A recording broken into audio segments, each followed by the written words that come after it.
Fala, galerinha da Gambi, como é que vocês estão, rapaziada? Estamos aqui hoje para mais um vídeo aleatório nesse canal. Hoje falando sobre o conserto de uma televisão de 65 polegadas da Samsung. Eu vou botar o modelo para vocês aí certinho, mas é a 65MU 6100G, se eu não me engano, tá? E aí nós temos esse problema aqui da placa principal. O que acontece, né, pessoal?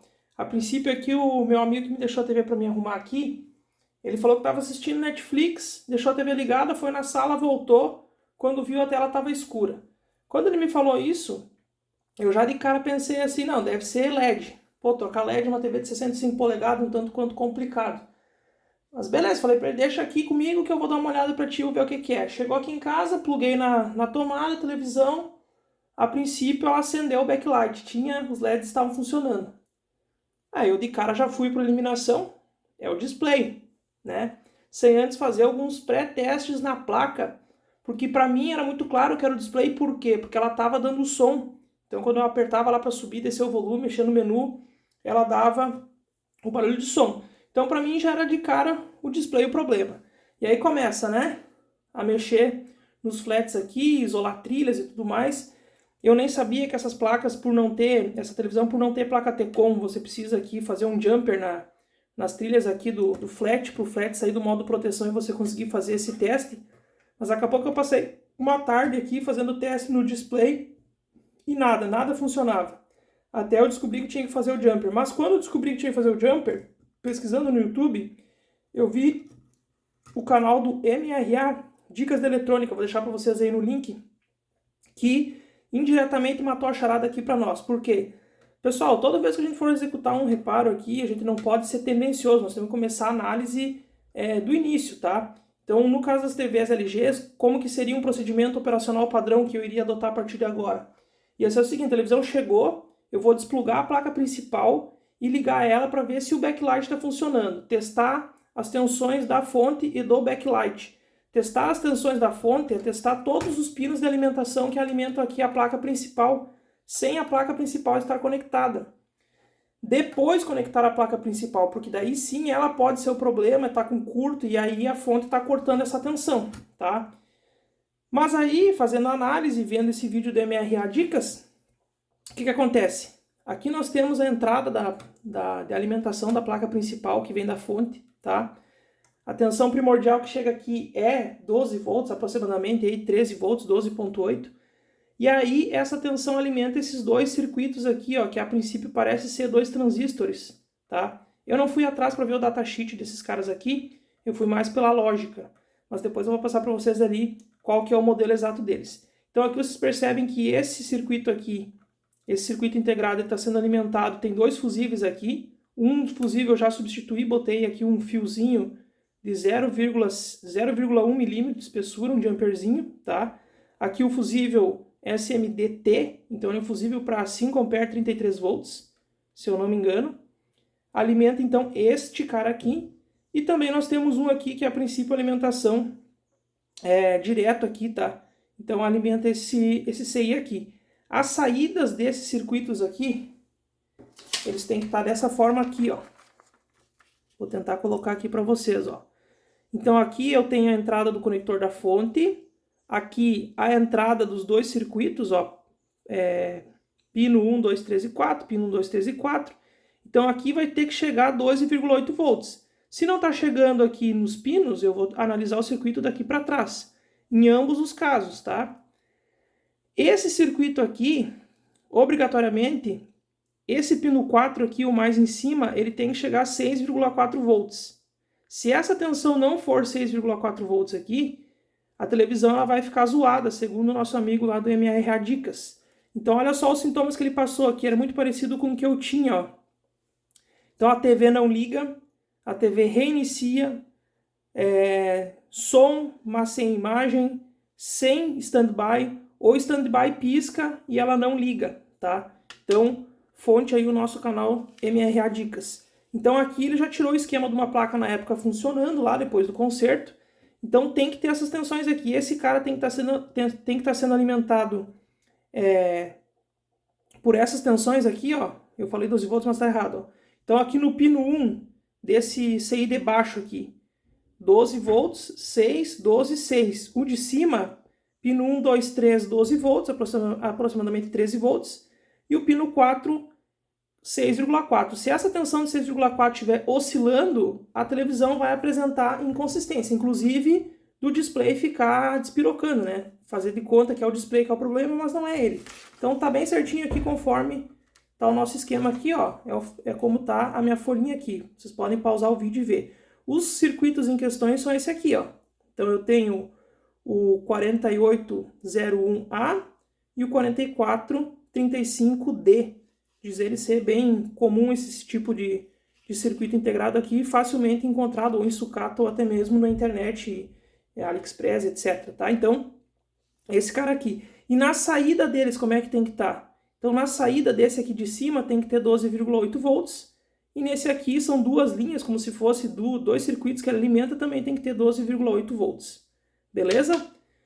Provavelmente esses caras aqui, eles são circuito integrados, não chega a ser MOSFET, mas eu acho que é um circuito integrado regulador de tensão, tá? Então, aqui nós temos esses caras, na realidade eu botei a folha, mas é assim, né? Que a folha estaria conforme a placa aqui no meu posicionamento. O conector está aqui, o circuito está aqui, o de cima, o de baixo está aqui. Mas voltando aqui então à análise, fazendo todo esse teste dessas tensões aqui conforme ele indicava no canal dele lá, a entrada aqui estava ok, mas mesmo assim a televisão não mostrava nada no display, tá? E aí eu percebi que esse fusível aqui, ó, ele estava aberto, beleza? Porque tinha os 12 volts aqui e não tinha os 12 volts aqui do outro lado, então ele abriu. Se esse cara aqui abriu, é porque o circuito que ele alimenta está com algum curto, está com algum problema, tá? Eu, como não fiz nenhum curso de eletrônico, meu curso é o curso Se Fudendo 2000, então eu acabo aprendendo por observação e vendo vídeos na internet. Eu fiquei com certo medo de alimentar esse circuito aqui sem saber o que esse circuito de fato alimenta, tá? Pode ser que alimente uma memória, um processador, e eu venha queimar mais alguma coisa em função desse componente em curto. Então começa a via sacra, né? Porque eu não tenho um esquemático dessa placa aqui, não estudei nenhuma outra placa principal televisão, nenhuma até agora, a primeira que eu peguei aqui com esse problema mais elaborado, tá? E beleza, fiquei um dia em cima aqui, acho que foi um dia ou dois, enfim, trabalhando em cima, e eu percebi que esse circuito aqui, ó, que também eu não achei informação nenhuma dele de datasheet, nada, ó. Vou até ver se consigo ler aqui para vocês, ó, vocês vão conseguir ler aí invertido. 7346006A, se não me engano. Tá? Não vou tirar da posição aqui, mas enfim. Procurei por esse outro código que está aqui também, ó, VPM1R0A, mas sem sucesso. Não encontrei o que ele faz, não encontrei datasheet, nada. Só encontrei o pessoal vendendo como sucata, né? Enfim, até encontrei algum outro link externo do Brasil aí para comprar ele, mas eu pensei, esse cara não é. Porque ele não tinha nenhuma marca de chamuscado, nem nada, sabe? E aí eu percebi que esse circuito aqui, me corrija nos comentários se eu estiver errado, ele provavelmente é um circuito que ele vai fazer todas as fontes da televisão, porque perto dele aqui tem vários indutores, tem transistores, então provavelmente esse cara está recebendo os 12 volts aqui, ele deve ter uma ou duas fontes internas aqui que está gerando um PWM e alimentando os demais circuitos. Mas como saber, né? Essa placa aqui tem mais do que 2 layers, não sei quantos layers ela tem, mas enfim, saía daqui essa trilha, ela morre aqui, ela entra para dentro da placa, então eu não sei o que ela alimenta, tá? Depois de muita análise eu vou mostrar para vocês aí o que ela alimenta. Quem estuda isso aqui, trabalha com isso aqui no dia a dia, obviamente já tem os board views aí, então vai conseguir chegar nessa conclusão bem mais rápido do que eu cheguei, né? Mas só para vocês terem uma base, aqui eu tô com o multímetro na escala de continuidade, escala de diodo que o pessoal usa por aí, né? Então, eu percebi que essa trilha daqui, ó, ela alimenta esse CI aqui por esse capacitor aqui, ó. Então, aqui é o ponto que chega os 12 volts para esse circuito aqui, tá? E esse circuito aqui, me fazendo medição através de força bruta, tá? Algumas vezes eu acabo utilizando força bruta para fazer os concertos. Quando falta técnica, tu vai para força bruta. E aí eu comecei a medir aqui com o multímetro na escala de polaridade reversa, ou seja, ponta vermelha do multímetro aqui no terra e o preto caçando curto, e eu encontrei um curto nesse diodo aqui, ó. Então ele bipava dos dois lados, esse diodo. Tirei esse diodo fora. Tirando o diodo fora, o curto permanecia. Ou seja, era alguma coisa nesse circuito integrado aqui ou alguma coisa que estava sendo alimentada por essa linha aqui. E continua a busca. Beleza. Fiz aqui, detectei curto nesse outro diodo aqui. Tirei ele fora. Não era ele, continuava o curto. Aí fiz umas medições aqui, achei uma resistência um pouco baixa, sabe que os transistores acabam meio que atraindo a gente, sabe? Ah, é o transistor, o problema e tal. Tirei o transistor fora, fiz as medições, transistor 100%, MOSFET top das galáxias aqui, show de bola. E uma medida que aparecia muito aqui era medida de novo, né? Polaridade inversa usando aqui o multímetro de escala de continuidade. Aparecia muito 195 milivolts e 600 milivolts, tá? E eu disse, bah, estranho isso e tal. Eu disse, quer saber, vou ir na força bruta usando intuição. Vou pegar aqui os capacitores que estão mais zoados, assim, e vou começar a ver aqui no entorno das memórias, vou olhar aqui em torno do processador, vou olhando os capacitores e vou tentando medir. Força bruta mesmo, tá? E aí, fazendo isso, acho que eu fiquei mais do que 1 hora fazendo medição, acabei até riscando a placa assim, quando eu fazia por área, ó, medi tudo aqui nessa área, tá tudo certo, eu riscava aquela área com uma tinta vermelha, eu acabei chegando nesse capacitorzinho aqui, ó, nesse capacitor aqui que alimenta esse circuito, que aí sim vai lá pro display, tá? Então esse circuito aqui, ele tem trilha aqui por cima que alimenta aqui o display, nesse lado aqui, ó, deixa eu só reposicionar a placa aqui, ó, tá? Então esse circuito aqui sim eu já vi e achei uma placa no Mercado Livre que esse circuito foi trocado por um todo, então o cara tava vendendo a sucata lá sem esse CI aqui, tá? Esse CI sim, se procurar a datasheet vai ter dele, mas aí me deu uma esperança, né? Eu disse, ó, vou pegar agora e vou tirar esse capacitor fora aqui, se tudo der certo ele vai ser o curto. Tirei o capacitor fora, ele não tinha marca nenhuma, tá? Ele só estava levemente oxidado, porque por análise visual tu consegue ver, ó, esse cara aqui, é que a câmera tá bem ruim, mas tu percebe que ele tá com um aspecto diferente dos outros, sabe? Da placa. Aí tu vai meio que usando a intuição. Tirei ele fora, testei fora da placa, era ele o bendito cujo que tava em curto, tá? Aí troquei, antes que me perguntem, eu coloquei um capacitor do mesmo tamanho aqui, porque de novo eu não tenho board view, não tem outra placa para fazer comparação.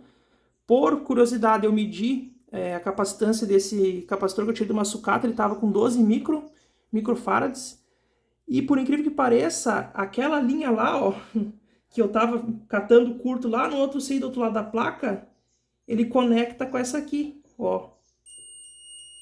Botei a ponta vermelha lá e a ponta aqui, ó. Então esse CI daqui, ele alimenta este cara aqui. E a chegada desse circuito é por esse capacitor. Então era ele que estava em curto. Beleza, pessoal? Deu trabalho, mas é muito gratificante. Essa placa aqui, nova, original, custa R$750. Então agora aqui eu já vou montar tudo de novo. Vou colocar a pasta térmica, aquela com liga de prata aqui, tudo certinho para remontar. Já montei na televisão, já está funcionando.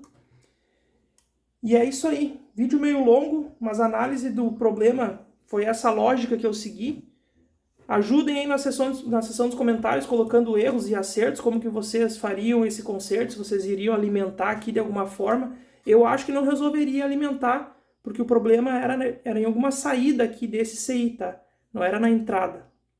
Eu acho que ia acabar dando mais problema aqui na placa. Mas digam aí nos comentários o que vocês pensam sobre.